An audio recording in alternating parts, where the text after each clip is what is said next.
जय श्रीमन नारायण। आपके अपने YouTube चैनल आचार्य पंडित अजय शर्मा में बहुत बहुत स्वागत है। आइए आज आप सुनेंगे संतान सप्तमी व्रत कथा और जानेंगे पूजा विधि के बारे में। इस दिन क्या क्या नियम हैं जो उनका पालन करना चाहिए। आइए सबसे पहले जानेंगे पूजा विधि के बारे में। संक्षिप्त में पूजा करनी है और उस दिन क्या क्या नियम रखने हैं। उसके बाद सुनेंगे संतान सप्तमी व्रत की कथा। तो सभी माताएं बहनें इस कथा को पूरी श्रद्धा और लगन के साथ सुने, क्योंकि ये कथा सभी माताओं बहनों के लिए बहुत ही महत्वपूर्ण है। भाद्रपद मास की शुक्ल पक्ष की सप्तमी तिथि को संतान सप्तमी और अनंत सप्तमी के नाम से भी जाना जाता है। भविष्य पुराण में बताया गया है कि सप्तमी तिथि भगवान सूर्य को समर्पित है। सप्तमी तिथि के दिन भगवान सूर्य की पूजा अर्चना करने से आरोग्यता और संतान सुख की प्राप्ति होती है। भविष्य पुराण में बताया गया है कि भगवान सूर्य की अष्टदल बना करके उनकी पूजा करें, भगवान को घी का दीपक दिखाएं और लाल पुष्प हो सकें या कनेर का पुष्प मिल जाए तो बहुत ही अच्छी बात है। इसके साथ गुड़ और आटे का प्रसाद बना करके भगवान सूर्य को अर्पित करें। सूर्यदेव की पूजा में लाल वस्त्र धारण करना चाहिए। संतान की कामना से जो लोग संतान सप्तमी का व्रत रखते हैं उनके लिए नियम है कि इस व्रत को दोपहर तक कर लें। शिव पार्वती की प्रतिमा को सामने चौकी पर रख करके उनकी पूरी विधि विधान के साथ पूजन अर्चन करें। पूजा में नारियल, पान, सुपारी, धूप, दीप, रोली, चावल इत्यादि पूरी सामग्री लेकर के शंकर भगवान को अर्पित करें। माताएं संतान की लंबी आयु और उनकी रक्षा के लिए कामना करते हुए भगवान शिव को कलावा लपेटें। बाद में उस कलावे को संतान की कलाई पर बांध दें। आइए अब कथा प्रारंभ करते हैं। श्री कृष्ण भगवान युधिष्ठिर को बताते हुए कहते हैं कि एक समय मथुरा में लोमस ऋषि आए थे। मेरे माता पिता देवकी तथा वसुदेव ने भक्तिपूर्वक उनकी सेवा की तो ऋषि ने उन्हें कंस द्वारा मारे गए पुत्रों के शोक से उबरने के लिए आदेश दिया। हे देवकी, कंस ने तुम्हारे कई पुत्रों को पैदा होते ही मारकर तुम्हें पुत्र शोक दिया है। इस दुख से मुक्त होने के लिए तुम संतान सप्तमी का व्रत करो। राजा नहुष की रानी चंद्रमुखी ने भी यह व्रत किया था, तब उनके भी पुत्र नहीं मरे। यह व्रत तुम्हें भी पुत्र शोक से मुक्त करेगा। देवकी ने पूछा, हे देव, मुझे पूरा व्रत का विधान बतलाइए, उसकी क्या विधि है? तो कृपा करके ये सब जानकारी मुझे आप दीजिए ताकि मैं भी विधि पूर्वक इस व्रत को संपन्न कर सकूं। लोमस ऋषि ने उन्हें व्रत का पूजन विधान बतला करके कथा भी सुनाई। नहुष अयोध्यापुरी का प्रतापी राजा था। उसकी पत्नी का नाम चंद्रमुखी था। उसके राज्य में ही विष्णुदत्त नाम एक ब्राह्मण रहता था। उसकी पत्नी का नाम रूपवती था। रानी चंद्रमुखी तथा रूपवती में परस्पर घनिष्ठ प्रेम था। एक दिन वे दोनों सरयू में स्नान करने को गई। वहाँ अन्य स्त्रियों भी स्नान कर रही थीं। उन स्त्रियों ने वहीं पार्वती शिव की प्रतिमा बना करके विधि पूर्वक उनका पूजन किया।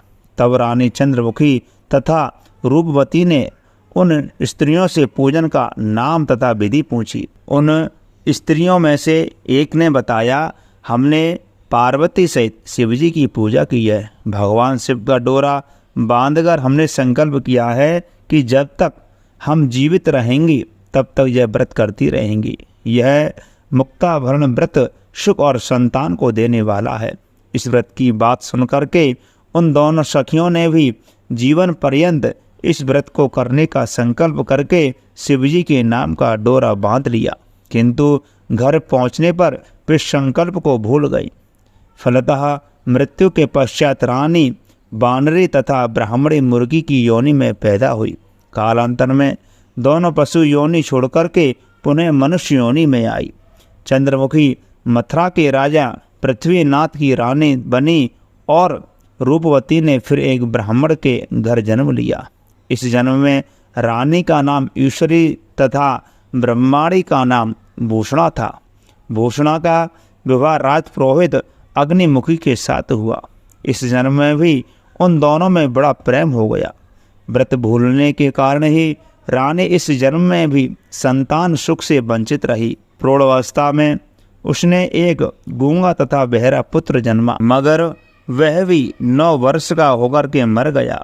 भूषणा ने व्रत को याद रखा था, इसलिए उसके गर्भ से सुंदर तथा स्वस्थ 8 पुत्रों ने जन्म लिया। रानी ईश्वरी ने पुत्र शोक की संवेदना के लिए एक दिन भूषणा उससे मिलने गई। उसे देखते ही रानी के मन में दाह पैदा हुई। उसने भूषणा को विदा करके उसके पुत्रों को भोजन के लिए बुलाया और भोजन में विष मिला दिया, परंतु भूषणा के व्रत के प्रभाव से उसका बाल भी बांका ना हुआ। इससे रानी को और भी अधिक क्रोध आया। उसने अपने नौकरों को आज्ञा दी कि भूषणा के पुत्रों को पूजा के बहाने यमुना के किनारे ले जाकर के गहरे जल में ढकेल दिया जाए, किंतु भगवान शिव और माता पार्वती की कृपा से इस बार भी भूषणा के बालक व्रत के प्रभाव से बच गए। परिणामतः रानी ने जल्लादों को बुलाकर के आज्ञा दी कि ब्राह्मण बालकों को बद स्तर पर ले जाकर के मार डालो, किंतु जल्लादों द्वारा बेहद प्रयास करने पर भी बालक न मर सके। यह समाचार सुनकर के रानी को आश्चर्य हुआ। उसने भूषणा को बुलाकर के सारी बात बताई और फिर क्षमा याचना करके उससे पूछा कि किस कारण तुम्हारे बच्चे नहीं मर पाए। भूषणा बोली, क्या आपको पूर्व जन्म की बात स्मरण नहीं है? रानी ने आश्चर्य से कहा, नहीं, मुझे तो कुछ भी याद नहीं है। तब उसने कहा, सुनो, पूर्व जन्म में तुम राजा नहुष की रानी थी और मैं भी तुम्हारी सखी। हम दोनों ने एक बार भगवान शिव का डोरा बांध करके संकल्प किया था, किंतु जीवन पर्यंत संतान सप्तमी का व्रत किया करेंगे, किंतु दुर्भाग्यवश हम भूल गई और व्रत की अवहेलना होने के कारण विभिन्न योनियों में जन्म लेती हुई अब फिर मनुष्य योनि को प्राप्त हुई है। अब मुझे इस व्रत की याद आ गई थी, इसलिए मैंने इस व्रत को धारण किया। उसी के प्रभाव से आप मेरे पुत्रों को चाहकर भी न मरवा सकी। यह सब सुनकर रानी ईश्वरी ने भी विधि पूर्वक संतान सुख देने वाला यह मुक्ताभरण व्रत रखा। तब वह व्रत के प्रभाव से रानी पुनः गर्भवती हुई और एक सुंदर बालक को जन्म दिया। उसी समय से पुत्र प्राप्ति और संतान की रक्षा के लिए यह व्रत प्रचलित हो गया।